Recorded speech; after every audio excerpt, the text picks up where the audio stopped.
No,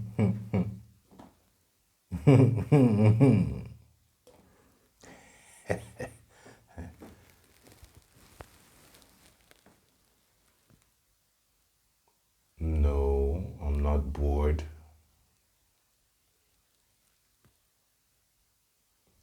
Well, I've just been busy, and I needed a break to do something, different for once. Yes, I know it's technically not a game, but you know what? I'm in.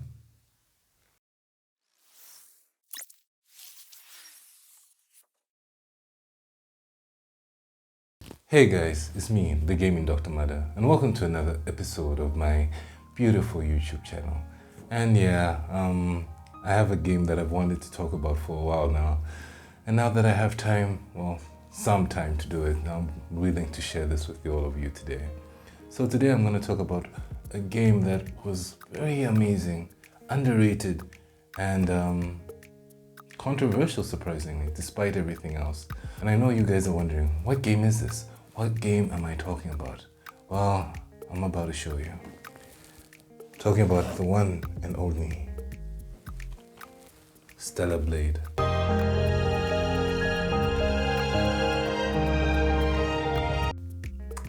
Yeah, this is gonna be a fun one. So guys, sit back, relax, and let's review my next patient as we talk about Stellar Blade.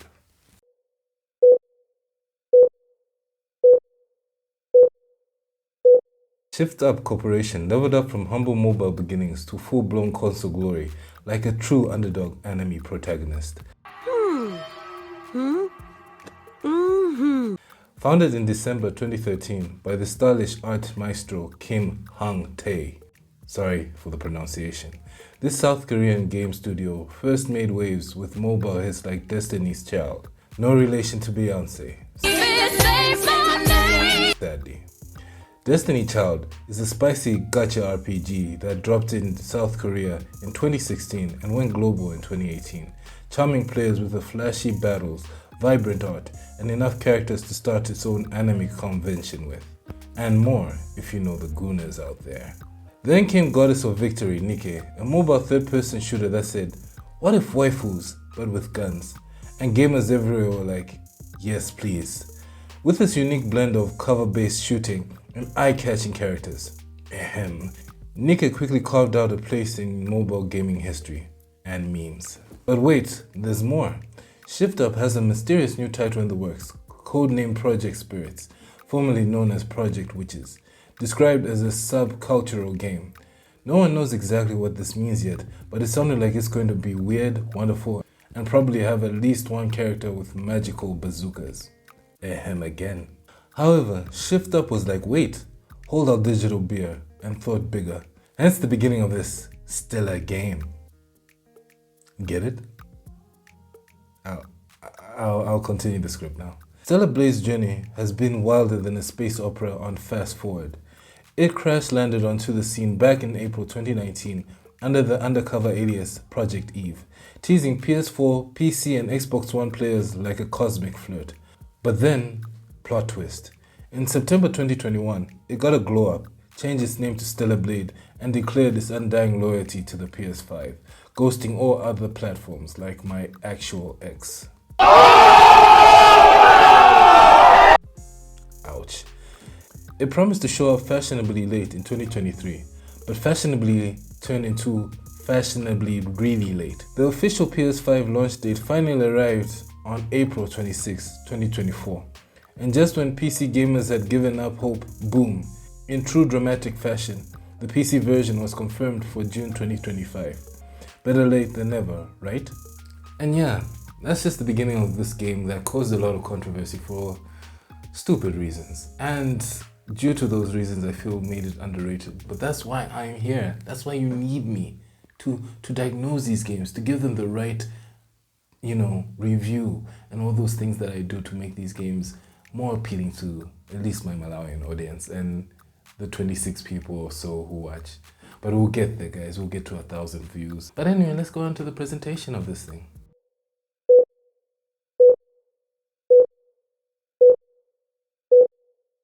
Welcome to Ruin Earth, trademark.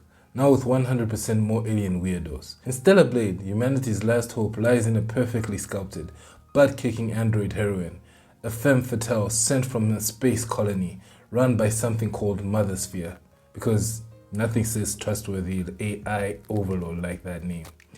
After Earth got wrecked by some seriously bizarre and oddly shaped monsters called Nyatibas, think alien Lovecraftian freak shows meets Final Fantasy boss design.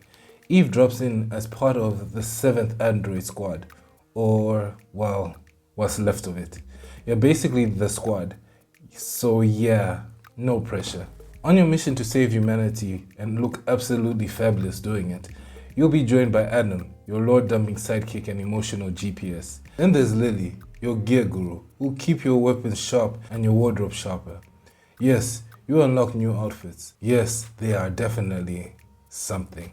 Your journey takes you to Zion, humanity's last sci-fi chic hideout, where you'll do what every hero does best: NPC fetch quests. Help the locals, learn their tragic backstories, bond with them emotionally, then run around collecting shiny things for them because they apparently can't leave the house themselves. But it's not all errands and epic poses. You uncover the deep, twisty mystery behind the Neatibas, the shady secrets of Mother Sphere, and what exactly went wrong with Earth, besides, everything. You are the angel, the ultimate waifu warrior with a heart of gold and abs and buns of steel, here to slay, literally and fashionably. And with that, let's talk about the game. What is good, what's bad, and why I feel it's very underrated and why I kinda like it. Has that given away the review ending? Shut up, nurse.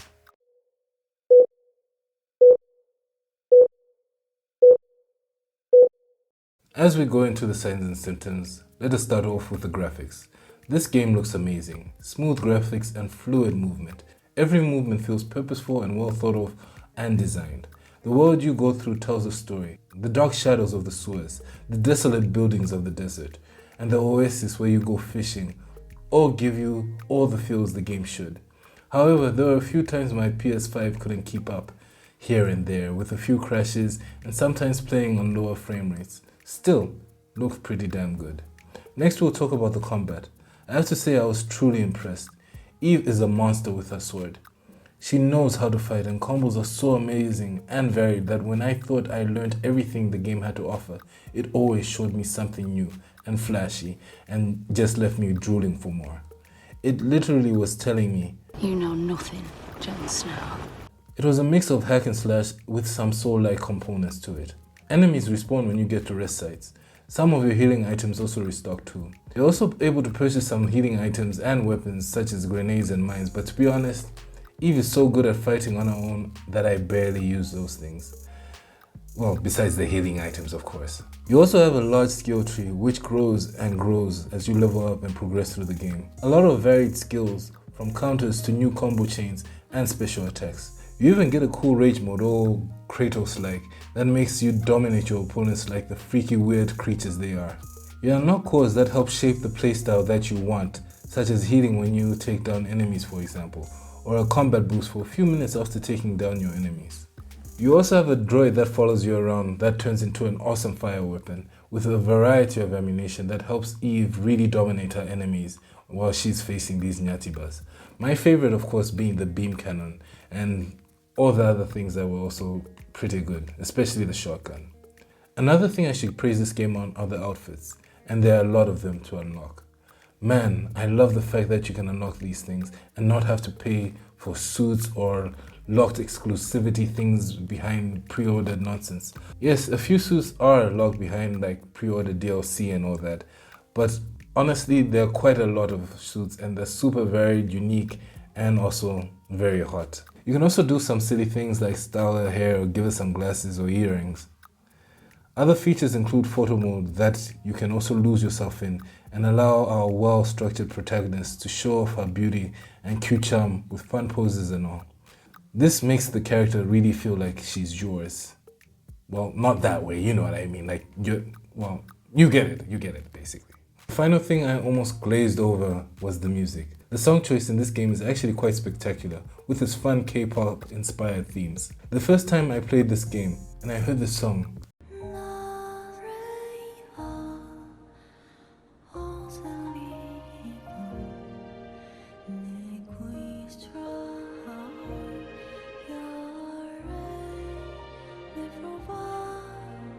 at the beginning I knew I was just gonna love it.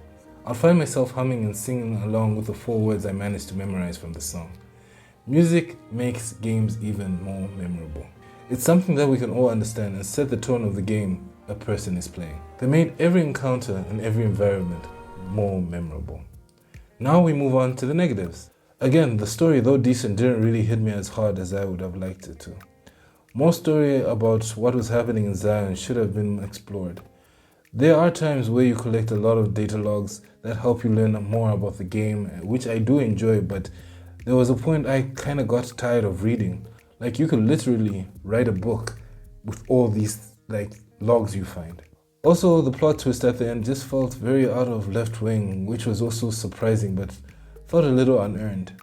The game also had a few issues with graphical dips on occasion, but it was otherwise consistent at 30 frames per second. My worst issue, however, is that I couldn't play this game without being online. Halt, outsider. Like, why? Why would you do this to a beautiful single-player game?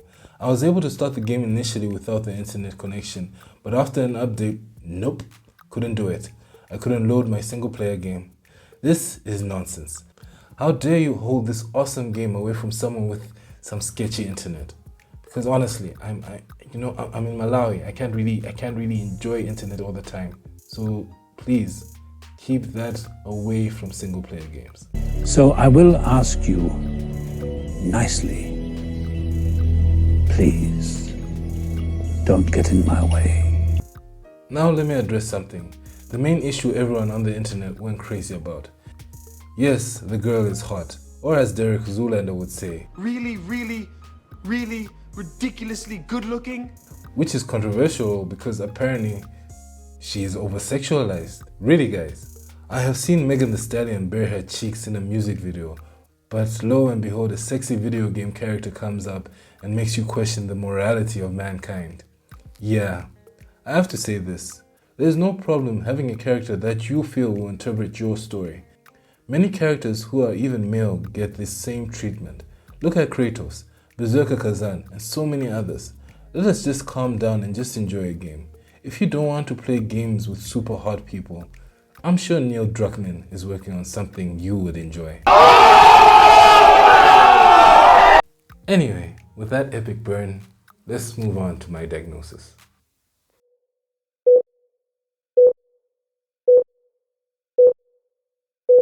So I've said some good things and bad things about this game. So where do I stand on this? Honestly, I think this game is pretty amazing. I miss the basic hack and slasher game, and it's always nice to have one of these come out, out of the woodwork and surprise me. I had so much fun playing it, and I really couldn't stop. Well, except when the internet wouldn't let me. But other than that, it was so much fun, and I think it's actually a pretty good patient. I would recommend it for anyone who loves hack and slash games, and I really feel that more games should do this. More unlocks like outfits, more customization without having to pay a lot of things for this. It just makes games work, and it's what I love playing games, because there's something you're gaining at the end of the day besides completing it. Let's move on to my recommendations.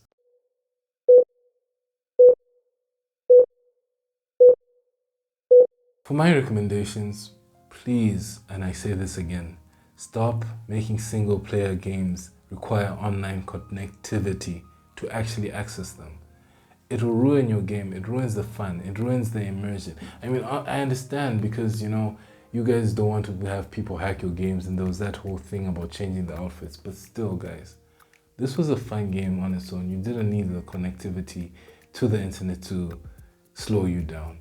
And I also feel like maybe next time in the next games that they make, the story is a little bit better, because I really wasn't that engaged as much.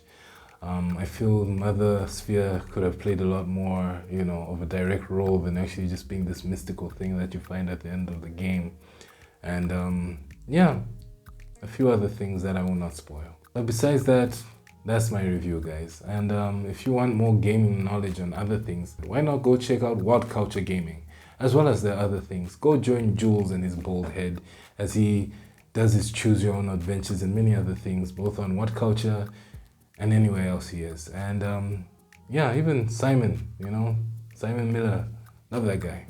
Go watch those guys too. Like, they're really fun. So those are my YouTube recommendations. So besides that, guys, that ends my video. I hope you enjoyed it. I enjoyed writing it and speaking it and recording it. And I'm sure there's so many more to come. We will get to that number. My goal is 1,000 subscribers, hopefully before the end of the year. Can we do it, guys? You know you can do it. And you know how we're gonna do it? Tell them this. Come on. Fine. Like, share, comment, and subscribe. As always, guys. That's what I need you to do. Tell your friends, tell your family, and enjoy. But anyway, guys, until next time, on to the next patient.